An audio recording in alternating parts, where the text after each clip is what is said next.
faster. I was able to watch a cool show. It's called The Gentleman on Netflix. I have not seen that one. Dude, I've been in a show hole for like ever since what's that show? The Ozarks, when that one ended. That was Eric's? I've not had a show that I've found that I've enjoyed yet. And I'll binge stuff. I'll just binge and that's what I do. But I found this show, The Gentleman, and I'm like, oh yeah, this is the show I can get into. This is good. I like it. I'm interested. So We I just got to ended watch our 2 last season. episodes I might have to check that out. on the plane ride. The kids were good enough that I could actually consume something. It's pretty impressive. Yeah, it was nice. Anyway, we're not here to talk about that, are we? So Bear Archery is gonna be our guest. We just had them on 2 weeks ago, and so we had Ryan. Oh gosh, so I didn't pronounce his last name right the first time. Now see if my memory serves me. It's Ryan Shoots. Shit. I'm gonna get it wrong. This is embarrassing. This is how bad I am with my memory. This is why you guys know I suck in the deer woods, because I can't get. I just talked to Ryan 2 weeks ago, and I've already forgotten how to pronounce it. And if I had any time to prepare, I would have listened and got it right. But anyway. That's not our style. No, and I second guess everything. So you're often my like co-pilot in my second guessing. Because what happened 2 weeks ago, or was it a week ago before I left? I got in a hunt. Yeah. And I was like, oh, I think I should press in or whatever, get into that understory a little bit. And you're like, yeah, you should do that. And then just 2 steps out of my spot. So set off the orchestra. Yeah. So just constantly second guessing stuff. Haven't you been out since last? Like, what have you been doing? I've been out a couple of times. I took my son Gus this past weekend up at the cabin. And me, Grandpa, and Gus got to go out. So we did a little 3 generations hunt. That was really cool. Gus was a trooper. We walked in. We had a pretty far walk, and then it got to the point where he was pretty pooped. We had a busy day. We did a lot of stuff in the morning, and like walked across this clear cut, and we get into the woods, and I was like, buddy, this is like where we're gonna be going. He's like, okay, pick a tree. And I was like, well, we gotta find like a good tree, And he's like, no, let's just go. I want to sit down. And I was like, well, buddy, think of how far we walked. Don't we want to like pick the right spot? Sounds like he's more my style. And he's like, yeah, I just think we should try to pick a tree real quick. And I was like, all right. So we walked like 40 yards further, set up. We didn't see anything, but we had a lot of fun. We ate a lot of snacks. That's great. It was good. This weekend, heading down Illinois. Really, really pumped. Got some good. It's looking good. It's looking good. The weather's looking shit. Yeah, it's hot. But the intel is looking very good. Okay. Very good. Well, my intel is not as promising as it should be. I think my batteries died on one of my cell cams, which is confusing because the other one's at 100% still. So I don't. We hung them on the same day. Understand. So I went out to swap the SD card and it wouldn't turn on. So I brought it back home, plugged it in, wouldn't turn on. I have not had. It was the day we were night before we were leaving. So I just was like, well, I'll have to deal with it when I get home. So I still don't have any idea as to what it captured or when it captured stuff or when it stopped for. I know nothing to this point, and I'm really upset because that was the area that it was getting the best intel, and that was the camera that quit. So the other one that's still on, I'm like, whatever. Yeah, anyway, we'll see from there. Now it's like hunt the hunt, not the camera kind of thing. Yeah. So it's probably a blessing in disguise. See, I'm all excited because of my camera. Because obviously I haven't been down in Illinois, so I've got a couple cell cams there. And the one that I hung in, like, the reason I wanted a cell cam is I hung this one in a really thick bedding area. It's like one little trail, but it had some old rubs along it. And I was just like, this is as good a place as any because it's just thick in there. Yeah. And that camera has got what I think is my second largest buck I've ever gotten trail camera. Okay. Has been on there in the middle of the day, like 3 different days in the last week and a half. Do you know how to set up on that? I mean, I don't know anything, but I know what I'm going to try to do. I've got ideas. My brain has been going there 1,000 times a day. So I Saturday morning, I'm going to be in there. Good stuff. We'll see. What's I forgot to. Yeah, we didn't even do the music yet. This is the Okayest Hunter podcast. Never pass on shooter bucks, because that's just meat in the freezer. It's your tag. You hunt how you want. This is Okayest Hunter.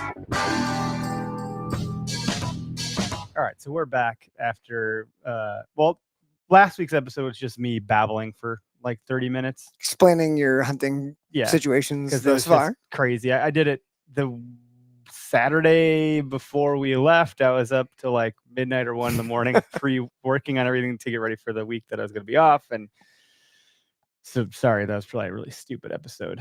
And now Derek's here at least to bail me out. We have a guest, Ryan Shoots. we'll figure out. Ryan will correct me in a minute when I bring him on. Product manager over at Bear. They are, if you haven't been watching and following along, they just did a big drop of a whole bunch of new bows. So we want to have an opportunity to talk through that. So our timing was a little off on having them on 2 weeks ago, but maybe not either, because the other episode was pretty agnostic to just archery stuff. And consider that the preface for Exactly. the big drop that just happened, which is like a day or two ago. Ryan will let us know, but I mean, it was pretty recent. So if anybody saw something, had their eye on it, wanted to know more, well, here you go. Yeah, and I've been very checked out, so I'm coming in hot.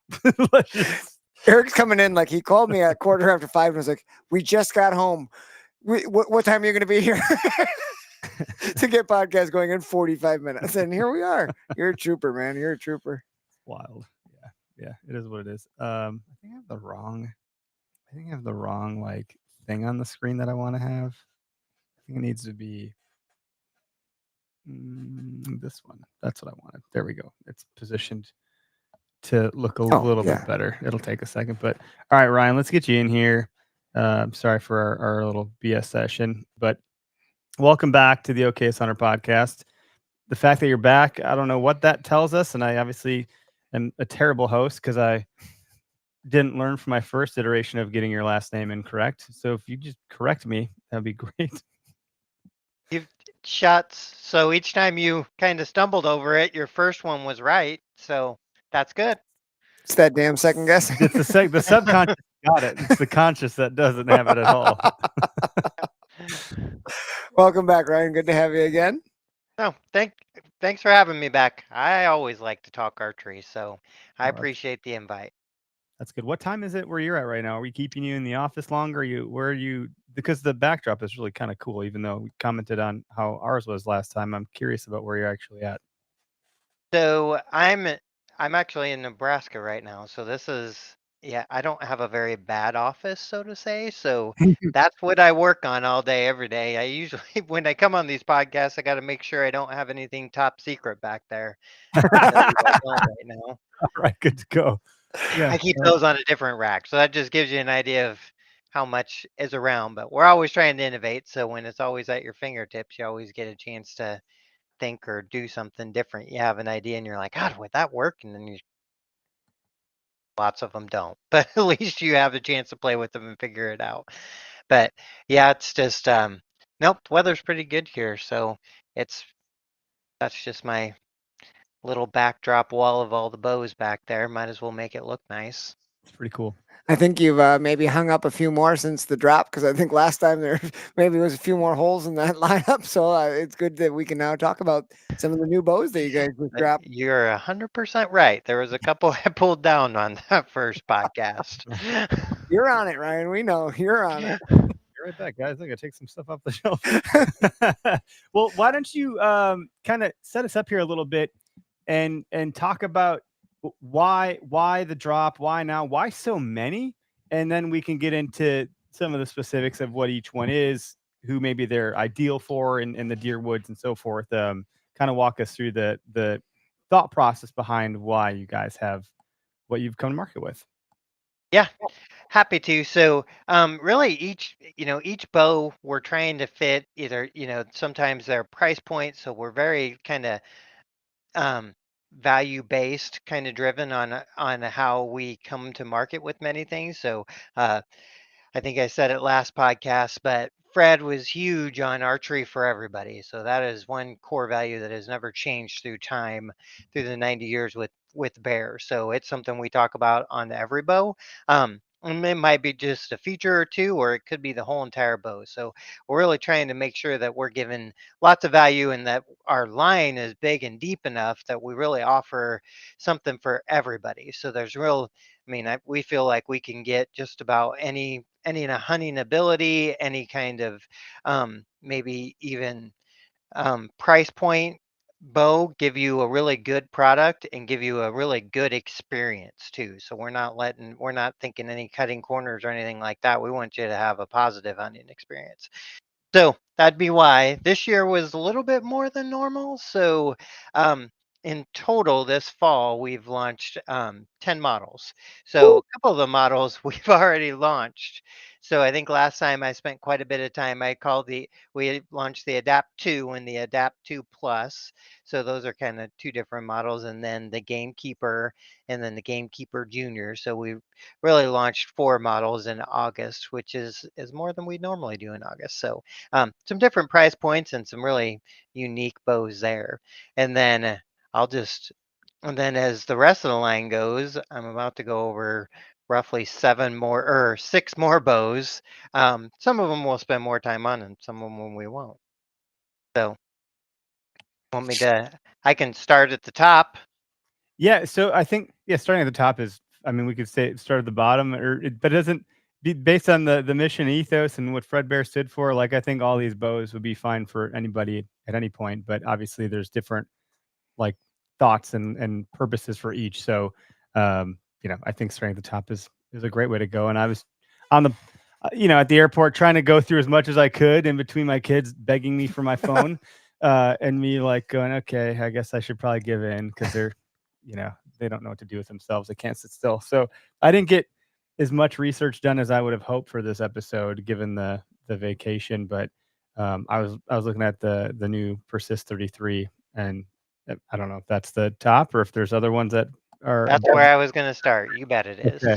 Nailed it. Good. So I'm not all Good the work, way. Chief. I'm not totally lost. So what we did there is we currently have the Persist in the line, and the Persist is a 31-inch axle-to-axle bow. So lately, there's been a pretty big trend as people wanting to get longer axle-to-axle, and so it's kind of crazy. Archery is just one of those things that have been around long enough, just like many things in the world, where it all goes full circle. So if you wait long enough, all of a sudden everybody for the longest time is trying to make bows shorter and shorter and shorter, and now all of a sudden we've passed that kind of apex, and now we're back into making them longer. So, which is fine. I mean, there is definitely some stability that you can gain on a longer bow. So the Persist 33 is built off the Persist platform, and really what we did was make the Persist that was 31 inches 33 inches. We changed the geometry in the limbs a little bit to be able to do that too. So what you'll find in that particular bow is, so the specs are really good, but really it's the performance when you're shooting it that a lot of people are going to notice. Is the way that we did that. Very smooth draw without a doubt. So the cams are definitely doing a great job. But on top of that, then that you can tell the stability you gain with the 33 inches, and then the way that we laid those limbs down just really complements the whole bow. The big thing that we did last year on the Persist, it stays true on the 33, even maybe more so, is vibration was one of the key things we thought about the whole entire time on this bow. So it has new in-limb dampeners, in-riser dampeners. We put a little rubber shelf on top of our normal shelf. So if the arrow would fall off or anything like that, any really touch points, tried to make sure that vibration was something we thought about there, as well as it's got a string dampener that was new last year. So just really kind of gives you the whole thing, right? So balance, no to low vibration, and of course it has the complete integrated system with the Picatinny sail or rail mount out front, plus an integrated rest system. It's 340 feet per second, and then one big thing that we push, especially on the top end, is we like the bows to be as adjustable as possible. I want them to feel like you're like your favorite pair of shoes. Like it's just you slide right into the bow. Everything about it is customized to you, not what we're forcing you to be. So draw length adjustment is from 26.5 to 30.5. And your let off is adjustable on this bow, which is one of my favorite features on this EKO cam. So you can set it at 75, 80, 85, or 90. So wherever you prefer. I'm a 90% guy, so I like the most let off I can get, and other guys feel much more comfortable or 80, 85. So this way you pick it because it's different for each person.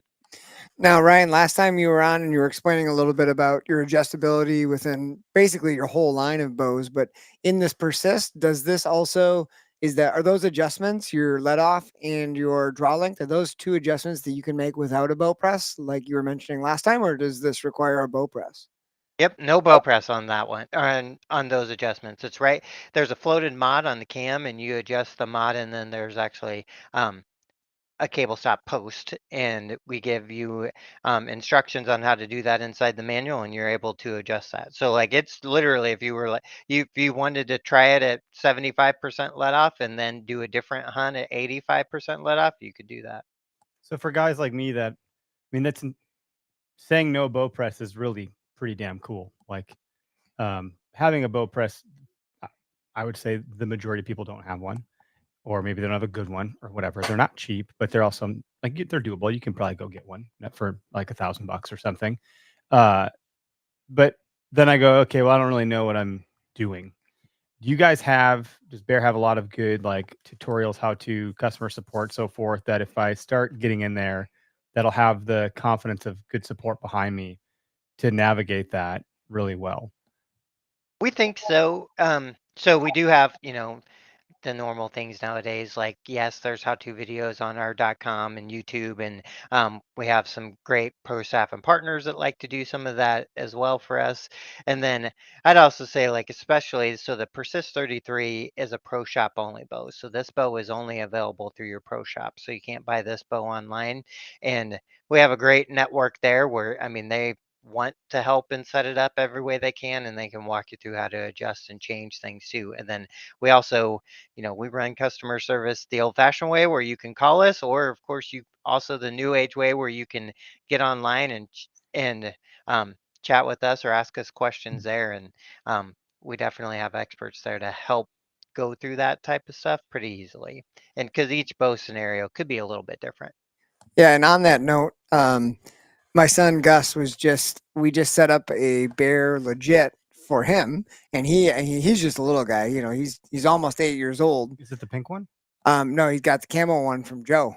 Oh my gosh, that's great. Joe Van Beek, gifted That's the it bow to worked out. Gus. So we set that up the other day, right after the podcast with Ryan. We went and set it up, and I had to adjust the draw length from it was it came factory, so it was at like 70 pounds, and it was probably 29 or 30 inch. Yeah, it was whatever it was set up, and I mean, it took a minute to drop it down to 23 inches draw length, to get it right for him. It was 2 little set screws with Allen key. Take them out. There's a circle on the mod, and then there's numbers, and you just put the circle around the number you want, and the set, there's multiple holes for those set screws to go in. It was the easiest thing I've ever adjusted. So it was beautiful. It was a very, and the cam timing, very everything's easy. It's all good. Uh-oh. Sorry about that. I don't know. I have not. There's something I forgot. There we go. My phone disturbed. Everything you hit though is exactly what we try to do on that particular bow. I mean, so it's got like the dial in feature where you can see like 23, 24, and you can just dial the top and bottom cam. I mean, it makes me happy to hear that you guys did it exactly the way we were hoping, because I can tell you I've met many people out in the field. Like, I like to go to new archers where they feel comfortable shooting and just do that and be like, well, they're shooting, and their parent might be like, oh, what do you think? And they're pulling a bow that's 2 inches too long, and be like, give me a second. And they're like, did you just change that right here? I'm like, yep. And at least then you can adjust it. I don't know, feels like you can just get it more perfect in those infield situations like that, when you can adjust the cam on the fly. I was really trying to test it because you had talked about it, and I was like, well, let's see how easy it is. And I was like, well, shit, that was a lot easier than I thought. I was like, he made it sound easy, but it's even easier. Well, that makes me feel great to hear. Like that's something that's important to someone like me, who is a resident idiot of all things. Eric, you would be absolutely fine to change the draw length on it by but yourself. Just knowing that I have confidence in that support behind me, like. Also, with your guys' kiddos, you will have to change it a couple times. I mean, as they grow, I mean, sometimes it's crazy how quick they can grow, and you could adjust that an inch or so within 6 months to a year sometimes. How do you shoot with it? Did it work out for him? He actually hasn't not flung an arrow through it yet. I still want to get him some arrows that are decent. Right now we have because he's just shooting one of the small 2-wheel bows that no power at all. Mm-hmm. So I have the Mod Podge arrows that are a bunch of my old ones, my dad's old ones, some youth ones. Mm-hmm. So with this one, I just kind of wanted to it to be like a little bit of a learning moment. Like you got to be careful what kind of arrows you're putting in. This bow is way more powerful. It's got these cams, and we got to be careful what we're shooting. We don't want that arrow to explode.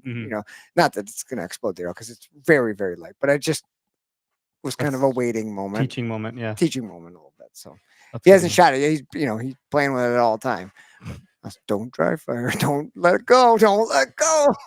So he's happy. He's very happy. He loves it. Good. Yeah. That's good. Cool.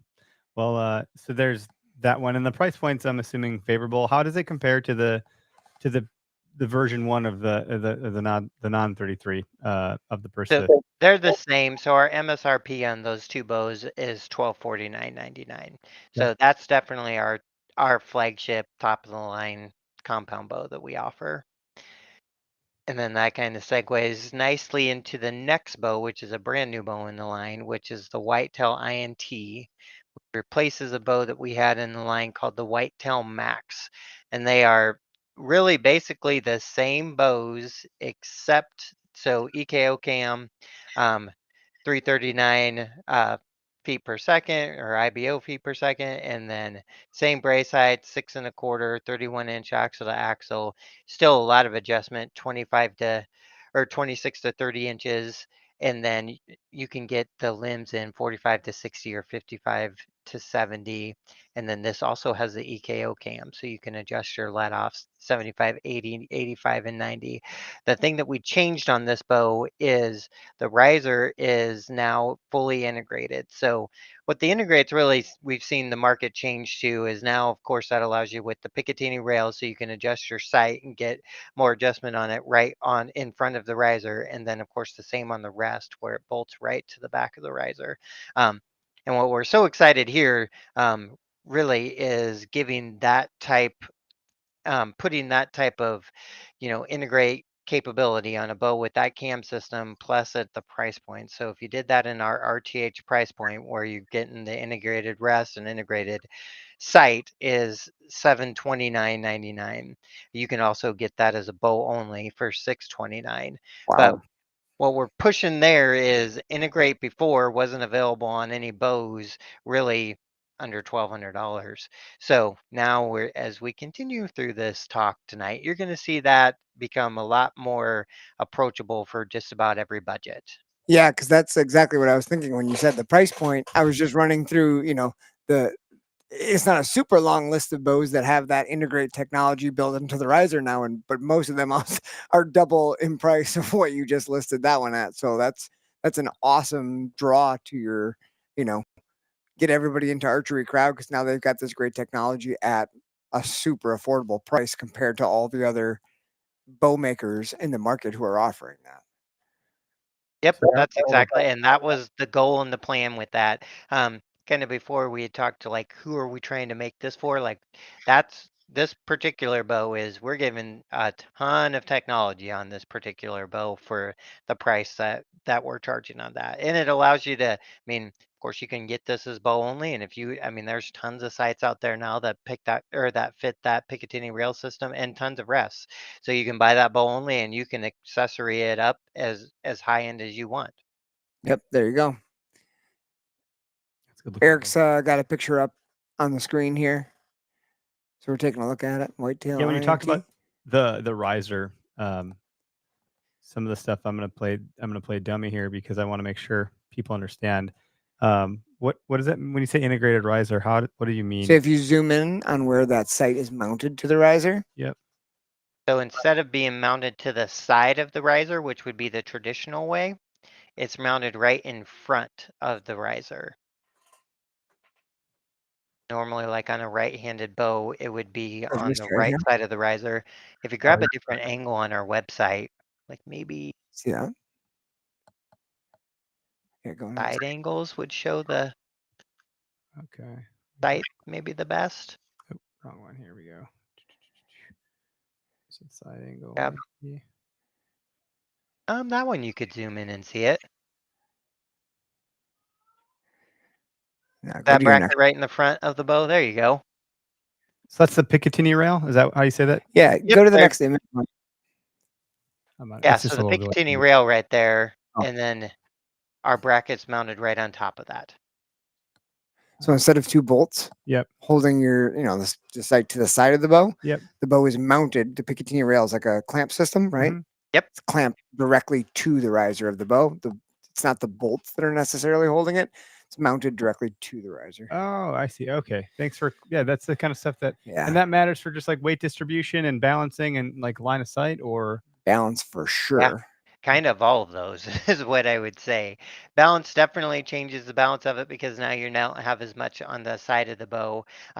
Also, of course, it depends on the sight too, on your different axis adjustments, stuff like that, because now it's putting it right out in front of you. So now you're going to even get more adjustment there. And then the rest kind of works the same way where it's mounted straight onto the riser just like that.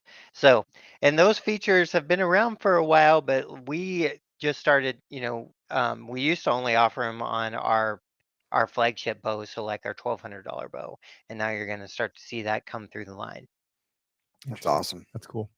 And it's just kind of like where I said, archery always kind of goes full circle. At first, for a while, you only saw kind of the highest end accessories be able to fit those type of bows, and now there's a long list of accessories that will fit different styles of integrate out there, including Trophy Ridge. Trophy Ridge has a good assortment in there of that.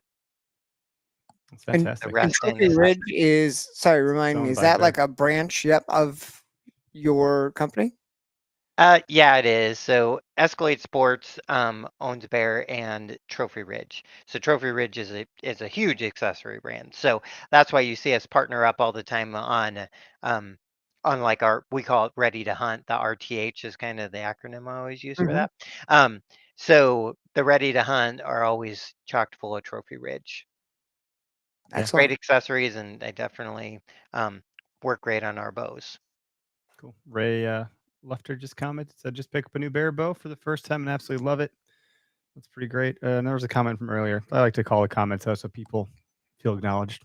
Yeah, absolutely. So Tony Mouse said opening day in Arkansas. It's past weekend. Of course, he ran into someone else squirrel hunting with dogs. Good old public land. I'll have that. Yeah.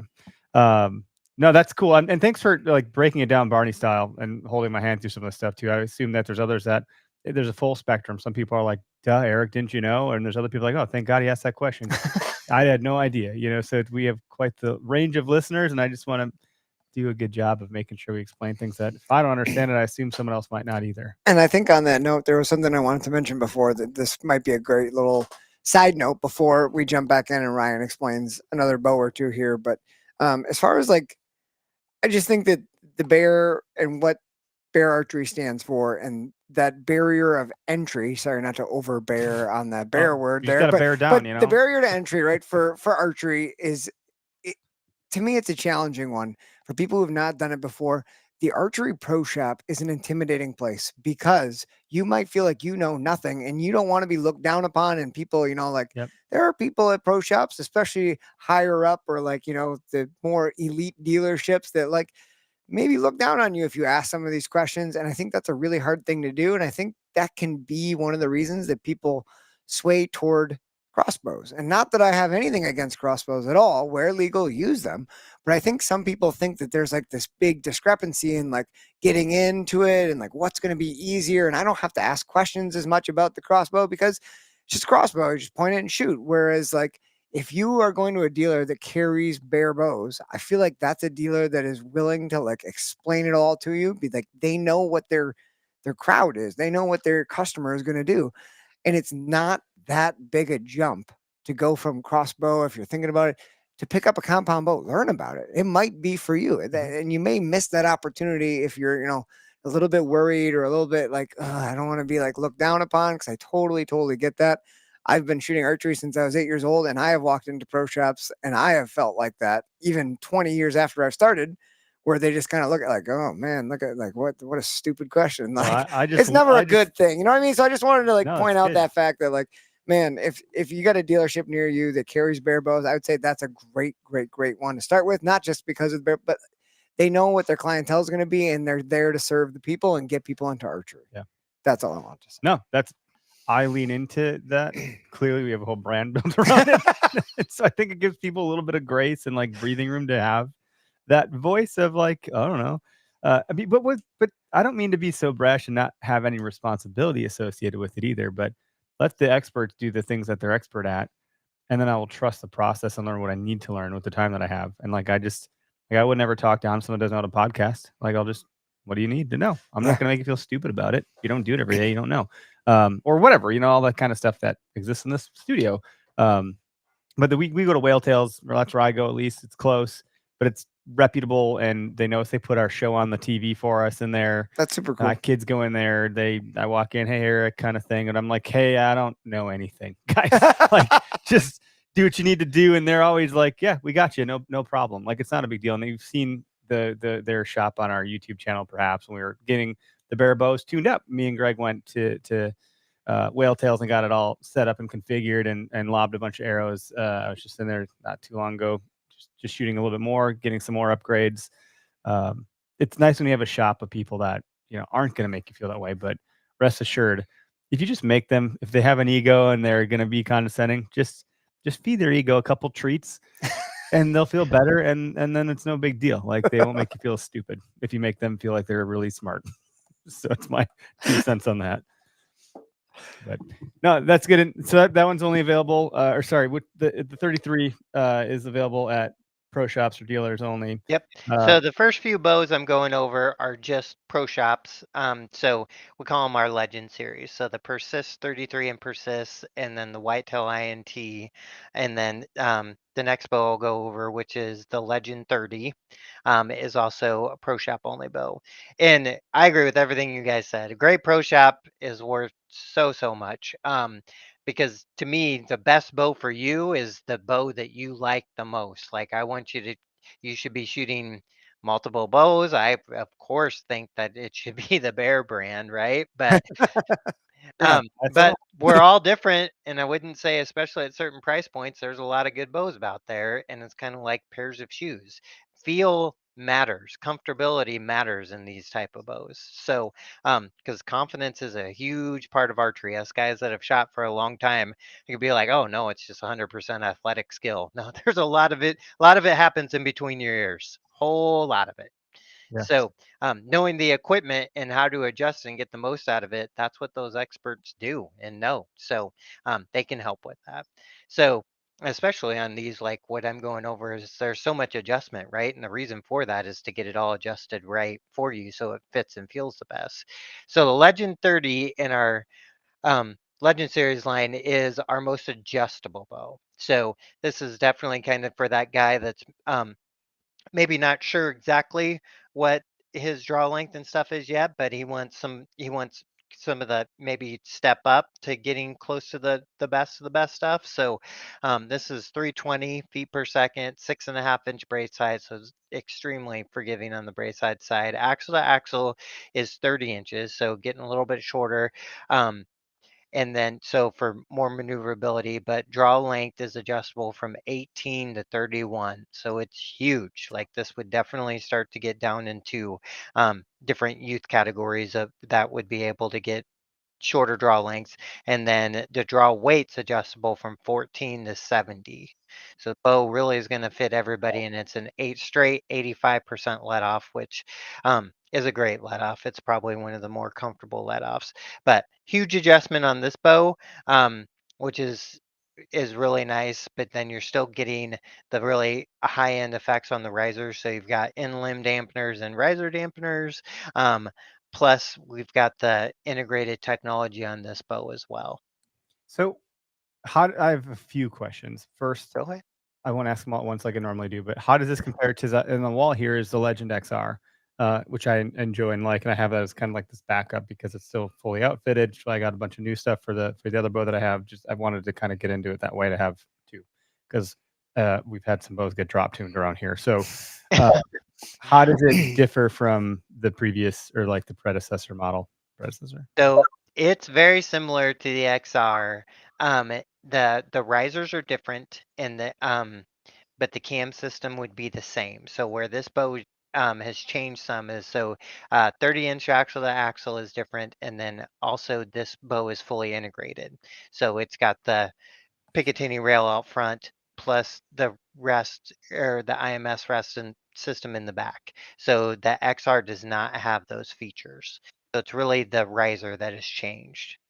Okay. No, thanks for clarifying. And so the other questions I had were, this is kind of zooming out into all archery brands, but are there other archery brands that do this level of adjustability like you guys, or are you it? Not many. Like, Not many, and it all depends on the price points on what they do, and especially, we try to, 14 to 70 pounds and 18 to 31 is a Crazy. lot, and then it just depends on which kind of boat. Like we do a lot of floating mod systems. There's some other companies that do that, and then there's others. The reason that we kind of have called out so much not needing a bow press on many of our bows to adjust them is that there's some others that yes, you can change the draw and some stuff like that, but you have to have a bow press there's some that you can't even change within a half an inch without a bow press. and so and this is a little bit of devil's advocate. So this is not, I think I have an answer for your devil's advocate question. Well, I just wonder then, when you have such a wide range of adjustability, then, it's like the master of all, jack of none kind of thing. With that bow, like if you compare, I don't know anything about Hoyt because I don't shoot Hoyt, I never have. Or I know maybe you probably know quite a bit about Matthews, Derek, because you've been shooting it for a long time and still do. Where maybe would they argue against, like, well, we're specialized, it's only built for this versus the one that's got this much range? Maybe what are we giving up and gaining here in that, or is there not that much that we're giving up and gaining? I just don't know, so I want to ask the question. Good question. Yeah, it's a good question. I almost feel like it answers itself. I think there's kind of two different target audiences there. Yeah, when you're more precise in the cam development, and like let's just say you're making it just for a 29-inch, yes, you can be more precise in how things are timed out and everything like that. But then the negative of that is then you've got one bow, one model, one SKU that you definitely. Okay, you start this, you bought a 29-inch, it's 29 inches. If you're going to get it changed, again, every company's different. So no, I'm not a big guy calling anybody out type person. So lots of that. Yeah, there's a mod charge to change that. Sometimes there is, sometimes there isn't. It's just dependent on which brand you go to. Versus our brand is, let's just say you get into it, like we always say, that's why we hear so many people start with us, right? Is their buddy or they're like convinced that they're a 29-inch draw length, they start shooting, and then this is just some make-believe scenario. You go to a pro shop, you get some experts shooting with you, and they're like, no, let's get this to 28 and see how it feels. And next thing you know, you're like, no, you're a 28-inch draw. My bow, or the bare bows, I can just adjust that right there for you, and you're good to go. You don't have to, no extra charge, no nothing, right? Versus if you bought the wrong mod, then it's a different story.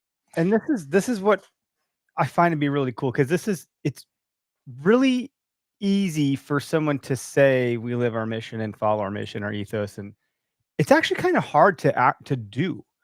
And it's hard because, like, you don't realize you're doing it until you start to analyze and look backwards a little bit and go, oh, I guess we are living up to our mission. We are making bows accessible for everybody. And here's how and why. And when you start with the end in mind and you start with the beginning, or whatever that stupid quote is, like, if you're always pulling from that main thesis, you end up with where you guys are at, which is a pretty stark differentiator in the marketplace, but goes right back to what you said in the beginning of the interview here, like a bow in everyone's hands, like affordable bows that are for everybody. That's pretty wild. Like, I don't know the missions of the other companies, but hopefully they're sticking to their stuff, and they probably are. This is just wild to me that when you think about your mission, what you're able to accomplish and what you've accomplished. I don't think you would have gotten there without the mission. Like, I don't think that would have been a part of the thought process. That's what I was kind of thinking about the whole time when he's talking about the adjustability, and I was just playing the devil's advocate of people saying, well, what would you need that for? Because I have one draw length, that's a draw length I'm going to draw. But you hit it on the head when you said, they're living their message, a bow in everybody's hands. That's almost like when you purchase a bow that's that adjustable, that bow is almost, the great value, the price point that they're at, but then it's available to not only you, like all these other bows that are 29 and a half, that's like, it's set up for you. Yep. you can't, it's hard to hand that down. It's hard to give that to your kid. It's hard to give it to your nephew, your niece who wants to get into it, because that bow was set up for you and that's what it is. But if you have a bow that's adjustable, and maybe that's your, you just got into archery and you get one that's adjustable because it's going to help you. But then all of a sudden that bow goes to somebody else and you readjust it and now they're into archery and then they pass it down or they pass it to the next kid in line.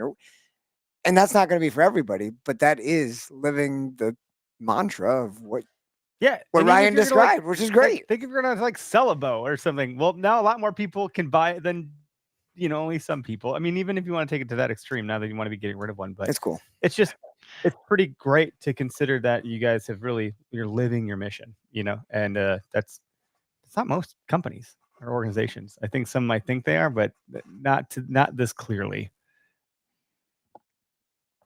Anyway, I'll get off my soapbox. I digress. Yeah. So what's next on the lineup? Now that I've asked all these obtuse questions. No, that's good. I think we should jump to, this is one of the most exciting bows I think we have to offer this year that'll get a lot of talking about, will be the Legit Max. So now we're kind of into my main line bows, and the reason this bow replaces our Legit bow, which we were just talking about how adjustable, so I kind of figured we'd just jump to this one because this is our very, very adjustable bow. This is the type of bow, the Legit Max is the type of bow that it could be one of those things that I think I said it last time on the Legit, is you could start with this bow when you're whatever 12 year. I've had my daughter shooting this bow when we first came out with it, and she was younger than 12, but let's just say you could shoot this bow from 12 to 47 if you wanted to, which is my age. I sure hope you're buying multiple bear bows within that huge age gap, and and taking care of it well. But I mean, the point of that is that I could set this bow up and she could shoot it, and I could turn around and set it up for me and I could shoot it. Not saying that's what ideally you should do, but that's kind of the big mission of this bow, is it's going to fit everybody. Um, I saw one of the questions that came through, which I know as the host, you guys like to point that out, but he says, what would be a great first bow for a new hunter? I have a lot of follow-up questions I tend to like to ask when people ask me those type of questions, but the first one's kind of hard for me not to say Legit Max. So it's 315 feet per second. Axle to axle is 30 inches. Reason I like to bring up the axle so much is really I like to put bows in people's hands on how are you going to hunt. I talked about before, we are a hunting company. It is our one focus. It is what we do. We're not building target bows, we're building hunting bows. So if you tell me you want to be in a ground blind and be like 30 inches axle to axle is going to be hard to beat. You want to be in a tight tree stand, it's going to be hard to beat. You want to be something where you move like with the tree saddle, it's going to be hard to beat. So really pretty good. Now, depending on the size of the person, I may adjust what I say based on if you have a super long draw, you might want something that's a little bit longer axle to axle for stability reasons, but won't go in depth in that. But this is also 6 1/4 brace heights, huge adjustment, 10 to 70 pounds, 14 to 30 pounds, and 75% let off. And this is our dual cam. And this bow comes completely set up, ready to hunt. It's integrated, so integrated sight, integrated rest, and all of that for $449. This is how do you guys do, how? And I don't mean it like you obviously can't this should be a big one in the industry this year, to get all that type of technology where you then of course can put different sights and everything else on it like we talked about before.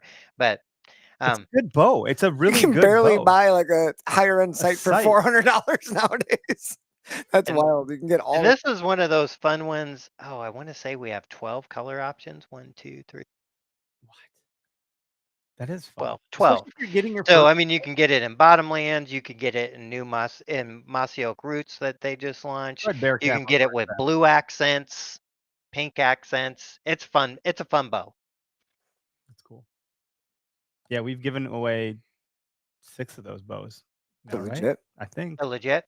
For a 30-year foam fest. So I think we've given away 6 of them. 6 legits, not the new one you're talking about, not the Legit Max, but 6 legits RTHs through our foam fest 3D archery shoot at the end of August. So It does lend itself to those type of things because it's not like back to what we were just talking about, especially on the poundage. Like if you're trying to give away a persist and it's 55 to 70, not everybody can draw that kind of poundage, right? So versus this bow, I'm confident I can make this bow fit just about anybody. Yeah. Versus But some of those other bows, maybe not. Like if you were a short, a shorter draw, it might be tougher. I think the gentleman won this year, though, his draw length was like the RTH legit was too short for his draw length, if I'm not mistaken. So I think he figured something out, though. We had worked with customer service and at Bear and tried to see what we could come up with. But I We think do have a couple bows that go out to 32 inches. So He was a pretty tall big fella. man. I'd imagine here north of 31, I would guess, which is pretty huge draw length. yeah, that's pretty rare. But Yeah, yeah, there are people out there with those long draws. So no, that's exciting. That's a good one, and that again, that's one I think a lot of our listenership has been exposed to through Foam Fest, just in that alone. But a really great universal kind of bow, and still quality. Like you kill deer with it. You know what I mean? Like Heck yeah. I killed the $2 on the wall here with my Bear legit, or not legit. Jesus, I'm just saying legit now. My Bear Empire. So like that was a single cam old model that I'm sure you're familiar. I don't even know where that model ranked on the scale of Bear archery things, but I liked it, and it wasn't the fastest bow on the market by any stretch. Confidence. You had confidence. I had a lot in of it. confidence. You're right. That's what it was. Absolutely. I was not intimidated by that bow at all because it was so comfortable and easy to shoot. Just, it was good.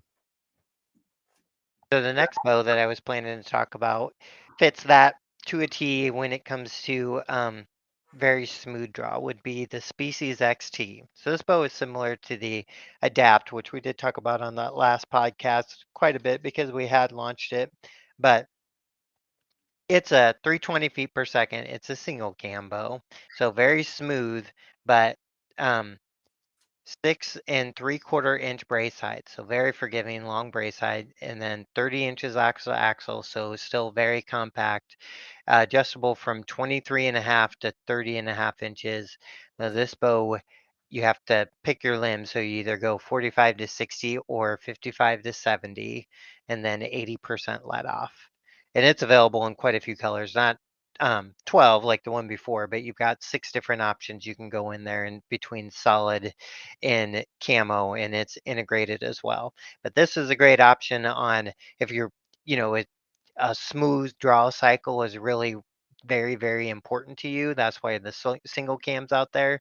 And in the last podcast, we talked quite a bit too, like the reason the hunting public they like that single cam on their Adapt 2 so much, just because it's so easy to draw and just very, very reliable. I mean, the Species XT is kind of the bow that we started with those guys with, so or the Species, and then it's just evolved over the years into now the Species XT. So just overall great bow, really simple, really good bow to get into archery because not very very simple, very nice draw cycles. So you're not like, I feel like you could shoot this bow a lot and not fatigue. Of Well, course, that's that's if you're based doing on the poundage. you're doing like leagues or something like that, 2 or 3 archery a lot. That's probably a good thing to consider if you're just putting reps on the thing a ton. I don't know what people shoot for that kind of stuff. I'm not a tournament 3D archery guy by any stretch. Neither am I. I know you can fatigue. I've been fatigued. It's like the barrel gets a little hot on your rifle, like needs to freaking break to cool down. You gotta take care of that shoulder. You better nurse that puppy. Yeah, I don't know. She's doing good now, knock on wood. It's been all right so far. It's my back that's giving me problems, but that's never ending. That's why I get out of bed so early. Half the time it's like I don't want to deal with the pain in my back. I'm just gonna get up now. It's a difference. Yikes. Yeah. Anyway. And then the last one I kind of plan to go over that we did just launch was the Cruiser G4. So this replaces our Cruiser G3. And this has always been the bow in our line that kind of is the great gateway in between like little kids, youth bows to this is a real bow. Again, the adjustment in it allows everybody to fit it, but the mass weight and just the overall feel and length of the bow definitely lends itself to young youth archers. A lot of people's first bows or bows that they've used on their first hunting trip kind of meets the specs of this bow. So it's 315 feet per second. It's 6 1/4 brace heights. It's shorter at 29-inch axle to axle, but still a huge adjustment. 14 to 30 in draw length, and then 10 to 70 pounds and 75% let off. So it's got a new dual cam that we just tweaked and perfected this year. So very smooth, easy to draw. Now this is the only new bow I've went over this year that doesn't have integrate in it. So it still comes in an RTH package. So with your sight, rest, quiver, stabilizer, all right off the bat, but just not integrate like the legit on up in our line. Sure. What is the MSRP on that one that's with the ready to hunt package? On the Cruiser G4, it would be $449. So it's 100 less or 50 less than the legit? What was it, 550 or 500 you said? Very close. Yeah, very close. It was And then it also comes in 6 different colors, and it has some of the fun colors in there too. Fred Like Bear. Mighty Girl and Fred Bear and Mossio Groots. One thing I've noticed, I think you kind of touched on this, these the pendulum swinging and these trends, so to speak, of like short and now longer. And I've noticed, I feel like when I was coming into archery and my dad gave me my old, the Dart and Viper dual cam, it had this old style look to it. Like the risers were different. And at that time, this is probably like, I don't know, somewhere between 2010 and 2010 and maybe it was like 2008, 2010, 2012, somewhere in there. A lot of the newer bows then had like the risers, or the limbs, I should say, were like flat almost. The parallel limb. Yeah. And I was like, man, that looks so cool. One of those new cool bows. I didn't even know what the hell the difference was. I just knew that was what was hot.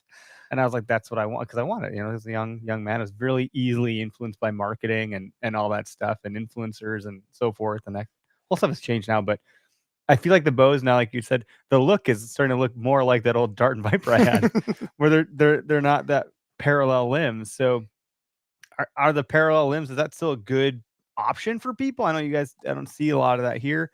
Or what's the reasoning for going back to where we're at now? Or is it a little bit, not maybe going back, but arriving at a new place altogether? I don't know if I'm making any effort. I think it's a little bit of I get what you mean. It's a mix. So you're going to see, we have some bows that have more parallel limb design, and then we have some that don't. So like, kind of the Cruiser G4 that we just went over, obviously it doesn't. Its limbs are, we stand those limbs out a little bit more. And there's some reasoning in between that. But like the Persist that we started this episode off with, they're definitely more parallel. The Persist just the 31-inch Persist is extremely parallel. The 33, we stood those limbs up a little bit more to get more stability in that longer axle to axle. So there's some things that you can do there. So there's really not, I would argue, not really a bad way, kind of what we were talking about before. Everything kind of comes full circle in archery. If you just wait long enough, it'll probably come back. Like bell bottoms and baggy pants. So I would say we have a mix throughout our line, and it really depends on the model and then what we were kind of going for on it. That's good to hear. These are just curious questions and observations, and you're doing a great job navigating it. And you got to be. How many times have you been able to talk about this stuff so far in the last couple of days?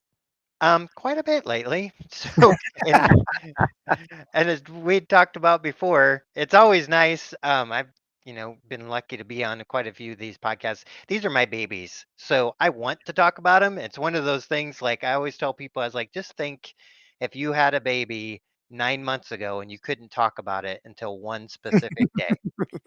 Yeah, like that's almost akin to like you can't tell people the gender of the name if you're keeping that a secret, and now it's like you finally can spill the beans. Like that's what this feels like for me. Yep, I get it. And also, no one wants to listen to you talk about your baby. No. Unless they also have just gone through it. So you can't. There's not a lot of people that are willing to. In my walk of life, like there's only so many people that. So I was at, like we talked about, I was at Disney World. And just as hard as I look for deer in a field as I'm driving by, I was seeking out people with camouflage hats. I meant to see one dude in a Sika hat just suffering hard. This kid's like, I hate this place. And I was like, we should be in the deer woods right now, right, buddy? He's like, oh yeah, man. This is oh.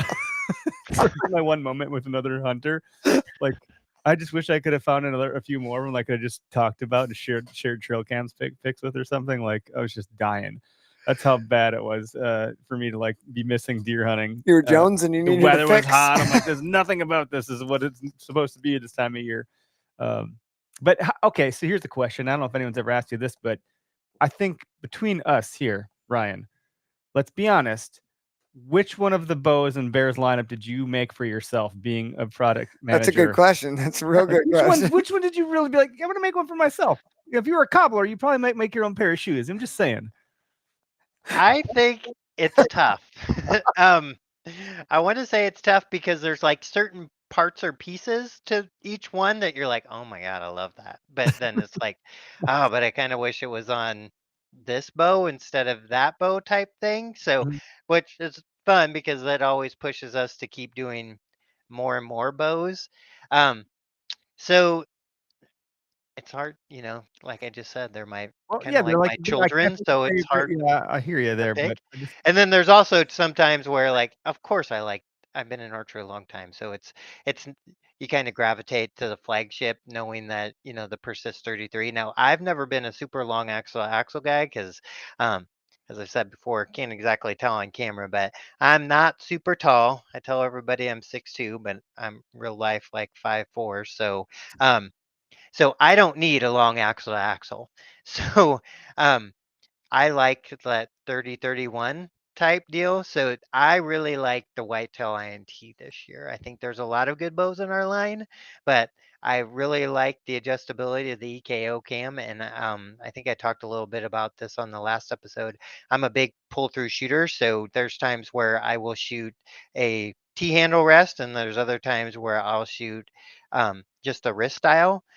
So I like to be able to adjust that let off at times when I adjust what I'm going to be using, and that bow it fits me really well. I am a short draw, so I've got to go all the way down to the 26, but I do like the whitetail INT, maybe my favorite right now. I did shoot the Legend XR a lot last year, and I know that was the bow you were shooting, but so Legend 30 might get some reps put through it too. Yeah, that's cool. Yeah, it's almost like if I could do some genetic like selection before having a baby. Don't go down that hole. But then I have that baby and like, ooh, I got that one wrong, but I got these things right. Let's do it again. Like, so I could see how maybe, but I wasn't sure if one's like, well, you also commented on my background. I'm lucky enough I don't want to have to stay with one. Yeah, you don't have to discriminate. I can shop around a little bit. Yeah. Cool. Always nice. Always nice. Speaking of bear, I do like that you have our signs are similar, but yours says is it just Bear Archery? What does it say on yours? The bear logo, the old school one. It's the old school, and it even calls out the old school Grayling, Michigan. Oh, that's cool. Is that a wood slab? It is. Very nice. So we had a wood slab. You wouldn't be able to see it. Yeah, it would do a little camouflage. Yeah, I know we were getting our agreement crafted up or whatever. Like, oh, we could send you a sign or something like that. I was like, yeah, that'd be great. How about the old school one? Yeah, that would be perfect. And so it came in. It was a pretty proud moment for us to be able to hang this up in the studio. We're pretty proud of it, and it's a great addition. And I'm really excited that we've been able to partner with you guys and have moments like this where we get to be part of a bow drop. It's pretty great. Yeah, it's fun. It's like Christmas and hunting season all at one. It's hard to beat it. Yeah, I mean, hunting season over Christmas usually. Usually on Christmas, I'm up till like 4 a.m. putting together presents. Oh, that's always a fun. In the garage when it's freezing cold out there because the kids can't see it until the next. That's morning. What Ryan was doing in our last podcast. Don't let the kids see these yet. We got get them in the closet. Get them in the closet. Throw it on there. Throw the jacket on it. It's crazy what people will pick out. I haven't. Not lately, but I've been in other things where it's like, what is that right next to that guy? Like, dude, the internet is a wild place. Oh my God, it is. You'll do something about A, and they'll call out, number 4. I'm like, what? How is that what you picked up in this? If you get on any of those like backcountry hunting groups that like are like mega gear phobics, like that's what they love. Yeah. They're like taking ads and like zooming in 10x on a table in the back room in a photo. Like what model like is that? What's that? There's a documentary like around the 2020s. Don't fuck with cats. It I don't was know that on one. Netflix, and basically some dude murdered a cat on like a YouTube video. And then the internet went freaking nutso and like found the guy. It was crowdsourced crime like investigation. Got him. And Citizen arrest. they actually predicted he was going to kill a human. And he was going to. And the internet trolls found him before the police did and helped the police aid an arrest to prevent a murder. So like they were picking apart like, well, that outlet's from this part of the country. That was purchased on this website, which is this store, which is in this. I was like, holy shit. So yeah, to your point, trolls will pick that stuff out and be like, no, that wood in your background was bought from Home Depot, not Menards. And there's only so many of those, and Menards is local to Wisconsin, Midwest. Then not Home Depot's everywhere. So like it's wild, man. Yeah, all right, good stuff. So don't fuck with cats. That was Detail. it. That was the name of the documentary. You know, it's bleeped out and it's a bunch of asterisks, but that like go check it out. It's pretty weird. It is pretty weird. I don't watch documentaries anymore. I can't handle it. Too many creepy, weird people out there they're putting attention on, and I just it grosses me out. Now, if they did one about how to make bows, that'd be different. Man, so I don't know how far is the headquarters from Orlando? I should have stopped by maybe, taking a bus. We're in Gainesville, which is pretty far north of it, so it's got to be like 3-4 hours plus. I mean, it's got to be a ways. Stuff, especially with children. Yeah. What was it? Helene? Is that how you say it? Helene? The hurricane. HELEN. It caused some damage. It's not great. It's been pretty bad. I had an uncle actually that was like, we hadn't heard from him. He was in North Carolina, and he like there's no in or out of the town, and then some trees had fell, and he's got a long driveway, so no one could get in or out. And there's no power, no cell phone signal, nothing. And so it took, I think, 3.5 days to figure out if he had made it through. Jeez, we just got word. There's a lot of Facebook crowdsourcing happening to see if he's okay, and it turned out he was. Luckily, yeah, pretty wild. So if there's people that are not doing great with all that stuff, Tennessee and North Carolina is just underwater. It's terrible. So here we are talking about deer hunting. Some people have lost a lot, and I know Boyer Matt Morris had gone to do some humanitarian work to help out. What a guy! Yeah, good dude. So good people on our podcast network, by the way. That'd be a good one for you guys to be on to talk about trad bows, the Boyer podcast, because he makes bows from scratch and he knows a lot about the type of tree and the wood and what you get out of it. And he's making a lot of bows. He's a pretty smart and interesting fella, very humble fella. So that might be one we can do an intro for you guys on the trad side of things. I don't know how much you talk about that or not, but it could be fun. Yeah, trad stuff's big and it's super detailed, just like you said. Which wood, where did it come from, what time frame did it come from? They get into it. Oh, it's pretty fun stuff.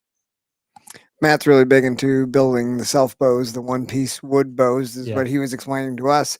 But he has a vast knowledge of everything traditional archery. So the laminate bows, everything you guys do at Bear, he'd probably love to chat that up. So one of the comments that I don't know his first name, but the duo, he was one of the 12-year-olds that came to Foam Fest, and he just commented, you'll see on the screen in a second, there's a little bit of lag, but he said, thanks so much for the 3D archery event and the opportunity for him to go. Cool. Which is cool that he's here listening. And obviously, I would imagine he's a bear bow fan. Terribly sorry that we just used the F word. So please earmuff that. His dad talked to me man. about that. He's like, it's okay. It's okay. But it was a direct quote of the name of the show.